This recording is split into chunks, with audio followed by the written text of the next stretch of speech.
Buenas, el día de hoy estaremos exponiendo el proyecto final de selección de los materiales, presentado por Elian Rosario, José Soler y quien les habla, Famel Abreu. Para llevar a cabo este proyecto, establecimos una lista de objetivos, donde tenemos como objetivo general desarrollar la metodología de Ashby para así realizar una reselección adecuada y una mejora del desempeño de los componentes de una pulidora de mano.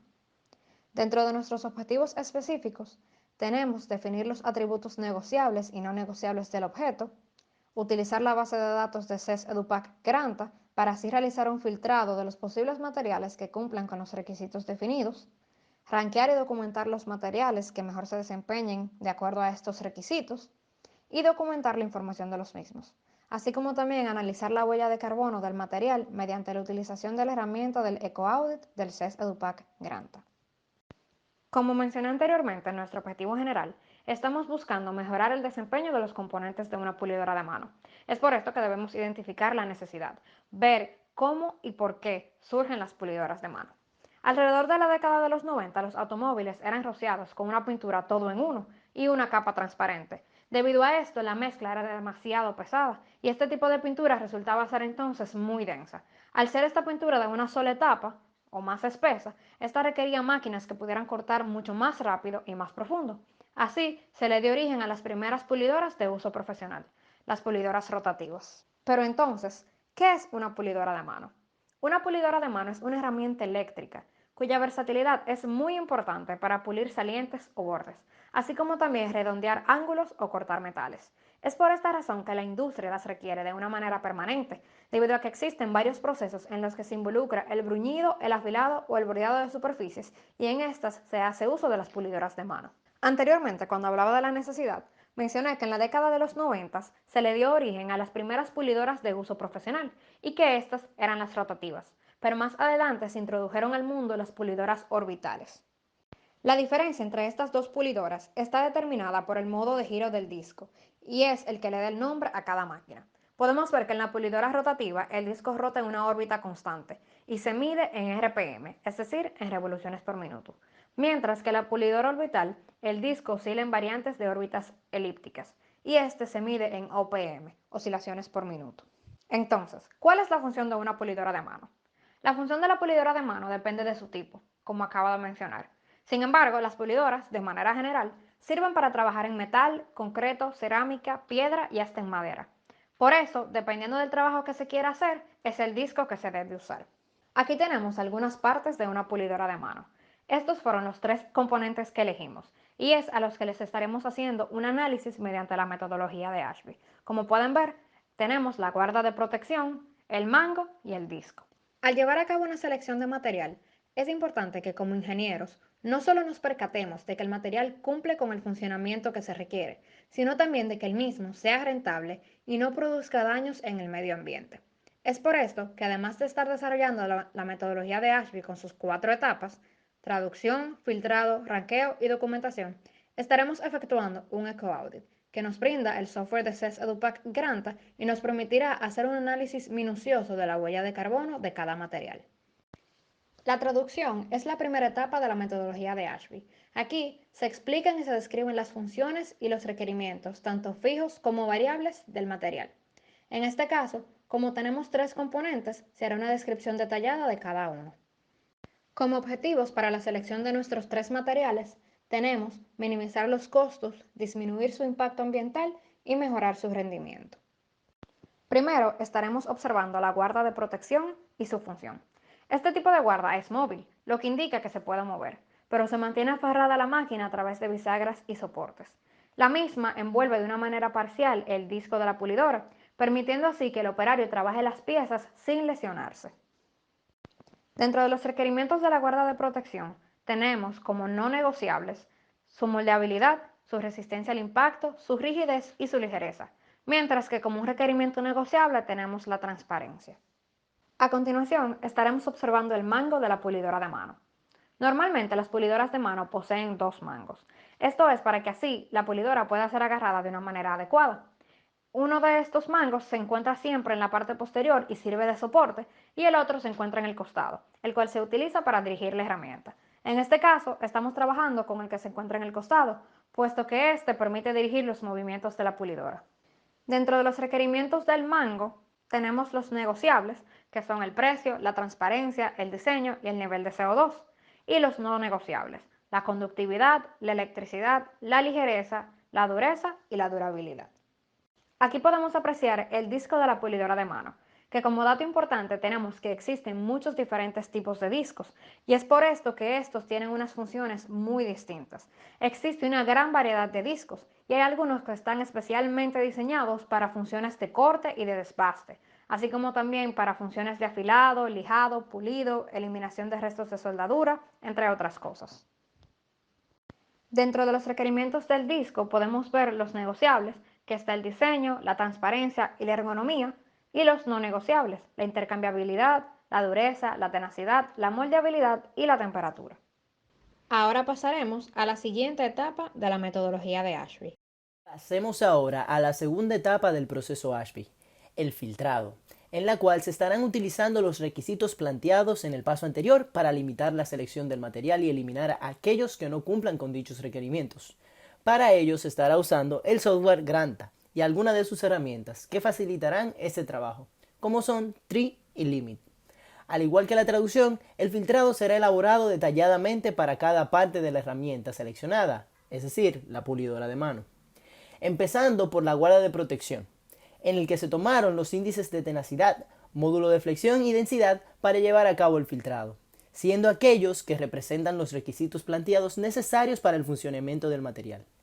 El valor mínimo de tenacidad elegido es la media del aluminio, que es 10 kJ entre metros cuadrados, y un módulo de flexión de 15, correspondiente al punto medio de los plásticos reforzados. Se tiene una densidad máxima de 7.275 por 10 a la 3 kilogramos sobre metro cúbico, calculada en base a las dimensiones finales de la guarda de protección.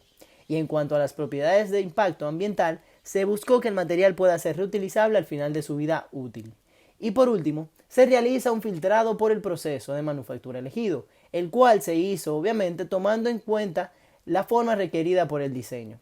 Como resultado de este filtrado, se obtuvieron 3 materiales posibles, correspondientes a la familia de polímeros termoplásticos. Continuando con el filtrado del mango, el cual comienza con un límite en la familia, la cual no debe ser conductora, por lo cual se eligió plásticos y elastómeros como las principales familias de materiales que se buscan. Se colocó, de igual manera, un rango de precio de 1 a 3 dólares, basado en una investigación realizada por el equipo para identificar el precio promedio en dólares de un mango para una pulidora de mano. Tanto para la resistividad como conductividad eléctrica, se utilizaron valores máximos que pueden llegar a poseer los plásticos, según el software. También se tiene la durabilidad del agua, tanto fresca como salada, debido a que el mango debe estar supuesto a soportar ser mojado y no maltratarse en absoluto. La resistencia a los rayos UV se plantea por si el material alguna vez se encuentra expuesto al aire libre. Y finalmente la flamabilidad, puesto que se deben evitar posibles accidentes que pueden ser causados al pulir.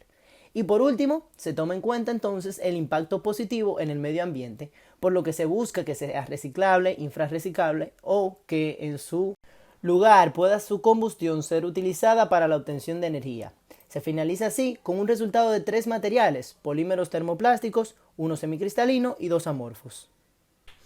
Para finalizar esta segunda etapa analizaremos el filtrado del disco, el cual empieza con la necesidad del metal de ser duro, capaz de superar la dureza de metales, por lo que según la escala de Vickers se toma el valor del aluminio, material más común de los discos, que es de 18 HB como mínimo. Se requiere que tenga una buena resistencia al impacto. Para ello se estará usando la tenacidad como índice del filtrado, y el valor que se ha elegido mínimo es la media otorgada por el software que tiene el material de aluminio. Se necesita de igual manera que éste sea capaz de mantener su estructura aunque sea sometido a una alta fricción y por ende una temperatura elevada. Para esta condición se toma el valor mínimo del software, que es de 65 grados Celsius, para la mayoría de los metales en el índice de máxima temperatura de servicio. Además, se considera la resistencia térmica a la deformación del aluminio con un valor de 6.7 megawatts sobre metro. Junto a esto, se le agrega la condición de que sea un material ignífugo. Se coloca una densidad mínima de 1,5 por 10 a la 3 kilogramos sobre metro cúbico, esta calculada en base a las dimensiones finales del disco, y en cuanto a su final de vida útil, se desea que el material sea reciclable, dando así como resultado 5 materiales, entre ellos aleaciones metálicas no ferrosas y una aleación metálica ferrosa, finalizando con esto la segunda etapa del proceso Ashby para la pulidora de mano. Para la tercera etapa de la metodología de Ashby tenemos lo que es el ranqueo, que consiste en darle una puntuación a los materiales filtrados según las características que estamos buscando para nuestra conveniencia.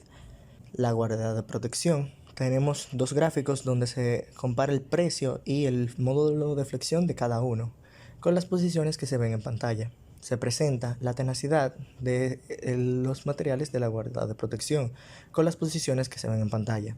Y tenemos lo que es la matriz de selección, en la que se le asigna una puntuación a los mejores materiales posicionados, con el objetivo de seleccionar los que tengan la puntuación más baja. En el mango tenemos la comparación de conductividad eléctrica respecto al precio y la resistividad eléctrica respecto al precio. También comparamos la densidad con el precio para el mango. Entonces tenemos una matriz de selección con los siguientes materiales, las puntuaciones asignadas y la puntuación total, marcando en amarillo los mejores materiales entre este grupo. Para el disco se comparó la dureza de Vickers respecto al precio, la tenacidad respecto al precio y el precio que tiene según la temperatura máxima de servicio, ya que se presenta una alta fricción al momento de utilizarlo. En la matriz de selección, comparando estas cualidades y algunas más, se tienen las puntuaciones que se ven en los totales. Para la cuarta etapa de la metodología de Ashby tenemos lo que es la documentación. En esta se detallan las características de los materiales mejor rankeados, los cuales vimos anteriormente en color amarillo. Para la guarda de protección se presentan las siguientes características de los dos primeros materiales. Vienen de familia de materiales similares, los usos típicos varían un poco, los precios tienen una gran diferencia uno a otro y se presentan condiciones similares en la durabilidad y el fin de vida útil. Lo mismo sucede para el tercer material, que viene de una familia similar. Tiene unos usos típicos similares a uno de los materiales anteriormente mencionados. El precio es relativamente aceptable. La durabilidad, como se presenta, es mejor que los dos materiales anteriores. Y el fin de vida útil similar a los presentados. Para el mango, se tienen para los dos materiales las siguientes descripciones. Usos típicos bastante variados, uno para electrodomésticos, otro para juguetes. Precios muy cercanos. Durabilidad similar y fin de vida útil igual para cada uno. Para el disco, tiene que vienen de familia de materiales similares, se utilizan para usos totalmente diferentes. El precio varía relativamente un poco para cada uno, presenta las mismas condiciones de durabilidad y el fin de vida útil es igual para ambos. Después de finalizar la documentación de materiales rankeados, se realizó un análisis del impacto medioambiental a los materiales, basado en dos índices, el consumo de energía y la huella de carbono del material, y su proceso de manufactura, teniendo en cuenta el tipo de disposición que se le dará al final de su vida útil. Gracias a esta herramienta se tiene a la mano la disponibilidad de poder abordar un análisis sobre el ciclo de vida de los materiales propuestos para la fabricación de las partes de la pulidora de mano. Empezando por la guarda de protección, en el que se igualaron las condiciones de los tres materiales, tomando en cuenta que el final de vida útil potencial de cada uno de los materiales sería la reutilización de los mismos, y el proceso de manufactura elegido fue el injection molding para termoplásticos. Los resultados obtenidos para ambos puntos, tanto el consumo de energía como la huella de carbono, fueron similares, obteniendo así que el material con mayor afección al ambiente es el PA66, 30% long carbon fiber, con una diferencia de aproximadamente el 80% para ambos casos. Tanto el PA66 Glass Fiber como el TPU Glass Fiber resultaron con comportamientos similares en las gráficas mostradas, con una pequeña diferencia en la huella de carbono de apenas 1% y una diferencia de 3% en el consumo de energía, concluyendo así en que el material con menor impacto al medio ambiente es el TPU 60% Long Glass Fiber. Para el mango de la pulidora, se planteó un final de vida útil en la disposición del material en el vertedero y empleando el proceso de manufactura elegido, que fue la extrusión de polímero. Al obtener las gráficas correspondientes a la energía, es notable que el material con menor consumo de energía junto con su manufactura es el poliestireno de alto impacto, consumiendo así un 21% menos de energía que el PC más PVT. De la misma manera, el poliestireno de alto impacto produce una menor huella de carbono, siendo esta reducida en un 51% en comparación con el PC más PVT. Concluyendo así en que el material con menor impacto al medio ambiente es el poliestireno de alto impacto. Por último, se tiene el disco, en el que para ambos materiales se consideró el final de vida útil potencial el ser reutilizado, y el proceso de manufactura escogido ha sido el cepillado. Los resultados logrados para los dos aspectos, tanto en el consumo de energía como la huella de carbono, es que el material con mayor impacto ambiental es la aleación de níquel-hierro, con una diferencia del 30 al 39% para los dos casos. El cobre revestido terminó con comportamientos semejantes en las gráficas mostradas, presentando un porcentaje conveniente en los puntos valorados, concluyendo de esta forma en que el material con menor efecto al medio ambiente es el cobre revestido. Y aquí tenemos nuestra selección final, donde gracias a la metodología de Ashby y a nuestro co-audit pudimos elegir los materiales más adecuados para cada uno de nuestros componentes. Aquí podemos observar que para la guarda de protección se eligió el poliuretano termoplástico, que es un termoplástico amorfo que posee una muy alta rigidez, alta resistencia y buena durabilidad. Así también podemos ver que para el mango de la pulidora de mano se eligió el poliestireno de alto impacto, que también es un termoplástico amorfo y que posee innumerables usos. Y finalmente podemos observar que para el disco de la pulidora de mano se eligió el cobre revestido. Este es un metal no ferroso que tiene una muy alta resistencia mecánica, una muy buena conductividad y una muy alta resistencia a la corrosión. Algo importante a tomar en cuenta a la hora de realizar este tipo de proyectos son los procesos de manufactura. Estos son el conjunto de labores que se llevan a cabo para poder transformar las materias primas y convertirlas en productos manufacturados. Existen procesos primarios, secundarios y terciarios, y ahora veremos cuáles fueron los que elegimos para cada uno de nuestros materiales. Para la guarda de protección se eligió el injection molding, o en español, el moldeo por inyección de termoplásticos. Este es un proceso primario de formación discreta y equivale a la fundición a presión de los metales. Básicamente, el polímero se funde y se inyecta a una alta presión en un molde de acero frío. Luego se solidifica bajo presión y se expulsa la pieza moldeada. Los usos típicos de este proceso son extremadamente variados, pero se hacen con carcasas, contenedores, tapas, mangos de herramientas y otras cosas. Para el mango de la pulidora de mano se eligió el Polymer Extrusion, o en español, la extrusión de polímeros. Este es un proceso primario de formación continua. Aquí, el polímero en polvo o en forma de gránulos es procesado mediante un tornillo giratorio, y esto lo hace a través de una cámara de calentamiento, donde aquí se extruye el producto y luego de ser extruido es reducido a una sección transversal más pequeña.